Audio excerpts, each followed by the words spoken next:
देश में इस वक्त वक्फ बोर्ड विधेयक को लेकर राजनीतिक माहौल उफान पर है। संसद के दोनों सदनों में इस संशोधन विधेयक पर सत्ता दल और विपक्ष के बीच काफी बहस देखने को मिली। लोकसभा और राज्यसभा में अमित शाह ने इस विधेयक पर विपक्ष को निशाने पर लेते हुए जमकर आलोचना की कि कैसे कांग्रेसकालीन सरकार ने अपने राजनीतिक फायदे के लिए संविधान के साथ खिलवाड़ किया था। तो वही विपक्ष ने केंद्र सरकार पर आरोप लगाते हुए कहा कि ये विधेयक मुस्लिम वर्ग के हक छीनने और उन्हें कमजोर करने का प्रयास है। ऐसे में इस विधेयक पर महाराष्ट्र की राजनीति में भी घमासान सामने आया है। कांग्रेस के साथ हाथ मिलाकर उद्धव ठाकरे ने हिंदुत्व पर नरम रुख अपनाया और इसका फायदा बीजेपी और शिंदे की शिवसेना ने जमकर उठाया है। ऐसे में वक्फ बोर्ड विधेयक को लेकर भी अब उद्धव ठाकरे और उनकी पार्टी निशाने पर आ गई है। बता दें कि शिवसेना शिंदे गुट के नेता संजय निरुपम ने शिवसेना उद्धव बालासाहेब ठाकरे पार्टी पर निशाना साधते हुए कहा है कि शिवसेना यूबीटी के सांसदों ने संसद के दोनों सदनों में वक्फ बोर्ड संशोधन विधेयक का पुरजोर विरोध किया। उन्होंने ये भी दावा किया कि उद्धव ठाकरे ने अपने सांसदों को फोन कर इस बिल के खिलाफ वोट डालने का निर्देश दिया। ऐसे में मुस्लिम वोट और आर्थिक दबाव के चलते पार्टी के सांसदों को अपनी मन की इच्छा के खिलाफ जाकर वोट करना पड़ा।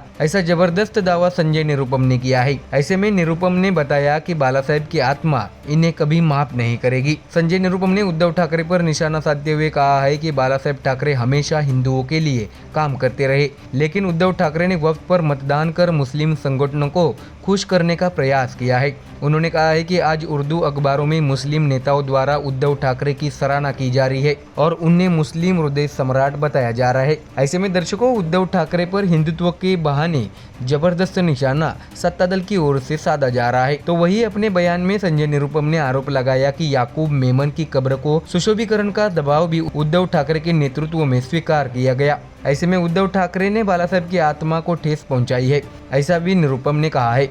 तो वही दर्शकों, संजय निरुपम ने शरद पवार के निर्णय का स्वागत करते हुए ये भी कहा है कि शरद पवार जो सेक्युलरिज्म के पुरोधा माने जाते हैं, उन्होंने भी इस बिल का समर्थन करते हुए पक्ष में वोट दिया है। शरद पवार ने मुस्लिम संगठनों के दबाव को नकार दिया, ऐसा भी निरुपम ने कहा है। संजय निरुपम ने उद्धव ठाकरे पर निशाना साधते हुए आगे कहा है कि उद्धव ठाकरे ने संजय राउत के साथ मिलकर शिवसेना पार्टी का कांग्रेसीकरण किया है। उन्होंने कहा है कि उद्धव ठाकरे ने शिवसेना को कांग्रेस में तब्दील कर दिया है। मुंबई में 2-3 विधायक केवल मुस्लिम वोटों के सहारे जीते हैं। उद्धव ठाकरे भी महाराष्ट्र में कांग्रेस का वोट बैंक बनना चाहते हैं। उन्होंने ये भी कहा है कि उद्धव ठाकरे की यह रणनीति हिंदू वोटरों को नकारने की दिशा में एक बड़ा कदम है। तो देखा दर्शकों, जो शिवसेना एक समय कट्टर हिंदुत्व के नाम से जानी जाती थी, बाला साहब ठाकरे ने हमेशा हिंदुत्व के मुद्दे पर कभी कमजोर रुख नहीं अपनाया। ऐसे में वक्फ बोर्ड संशोधन विधेयक का समर्थन न कर उद्धव ठाकरे पूरे सत्ता दल के निशाने पर आ गए हैं। Bureau report, MDR news.